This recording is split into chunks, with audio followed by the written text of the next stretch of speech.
بسم اللہ الرحمن الرحیم۔ السلام علیکم۔ جس شخص کا مزاج فاسد اور طبیعت بیمار ہوتی ہے وہ کسی کی تندرستی پسند نہیں کرتا۔ حرص تجھ کو اندھا کر کے محروم کرتی ہے اور ابلیس تجھے حرص میں مبتلا کر کے اپنی طرح مردود کرتا ہے۔ خواہش کے سام کو ابتدا میں ہی مار دینا چاہیے، اگر دیر کرو گے تو یہ بڑھتے بڑھتے اژدہا بن کر تمہارے قابو سے باہر ہو جائے گا۔ عدل کیا ہے؟ درختوں کو پانی دینا۔ ظلم کیا ہے؟ کانٹوں کی پرورش کرنا۔ نیک لوگ چلے گئے اور ان کے اچھے اعمال باقی رہ گئے، اور کمینے لوگ بھی چلے گئے اور ان کے ظلم و لعنت باقی رہ گئے۔ جو شخص کسی گناہ کا طریقہ رائج کرتا ہے تو اس کی طرف ہمہ وقت لعنت آتی رہتی ہے۔ جو عقل سلیم رکھتا ہے وہ خلوت اختیار کرتا ہے، کیونکہ تنہائی میں قلب کی صفائی ہوتی ہے۔ جہاں بھی پانی دیکھو وہاں سبزہ ہوگا، اسی طرح جہاں آنسو ہوتے ہیں وہیں رحمت ہوتی ہے۔ اے لوگو، بہت سے شیطان خصلت صوفیوں کی شکل میں موجود ہیں، اس لیے بیعت میں ہرگز جلدی نہ کرو۔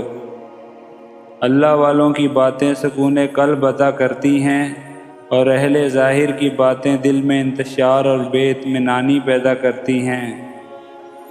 رات کو سو جانے کے بعد قیدی قید خانے کی تکلیف سے اور بادشاہ اپنی سلطنت اور دولت کے احساس سے بے خبر ہو جاتے ہیں۔ ہر شر اور عیب بھی اپنی پیدائش کے لحاظ سے حکمت کا حامل ہے۔ کوئی ناقص الذہن کسی کام کے مقام کو نہیں سمجھ سکتا۔ کتا چاہے کتنا ہی تربیت یافتہ ہو، مگر اس کی گردن سے زنجیر الگ نہ کرو۔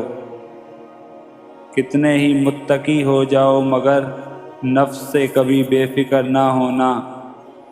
قرب خداوندی کا حصول بقا میں مضمر ہے، لیکن بقا سے پہلے ہونا ضروری ہے۔ جو عشق صرف رنگ و روپ کی خاطر ہوتا ہے وہ دراصل عشق نہیں بلکہ فسق ہے، اور اس کا انجام شرمندگی اور رسوائی کے سوا کچھ نہیں۔ جب بیمار کی قضا آتی ہے تو طبیب بھی بے وقوف ہو جاتا ہے۔ احمق کی دوستی اور اس کی محبت سے دین اور دنیا دونوں ہی کا خون ہوتا ہے۔ اگر آدمیت صرف انسانی صورت کا نام ہوتا تو حضور اکرم صلی اللہ علیہ وآلہ وسلم اور ابو جہل یکساں ہوتے، حالانکہ ایسا نہیں ہے۔ علم کی تلوار لوہے کی تلوار سے زیادہ اثر رکھتی ہے، بلکہ فتح حاصل کرنے میں علم سینکڑوں لشکر سے زیادہ مؤثر ہے۔ جدائی کا ایک لمحہ بھی عاشق کے نزدیک 1 سال کے برابر ہے۔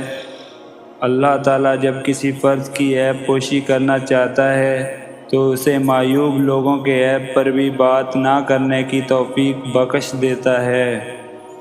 جب اللہ تعالیٰ کسی کی رسوائی چاہتا ہے تو اس کو پاک لوگوں پر لعن طعن کرنے کی طرف مائل کر دیتا ہے۔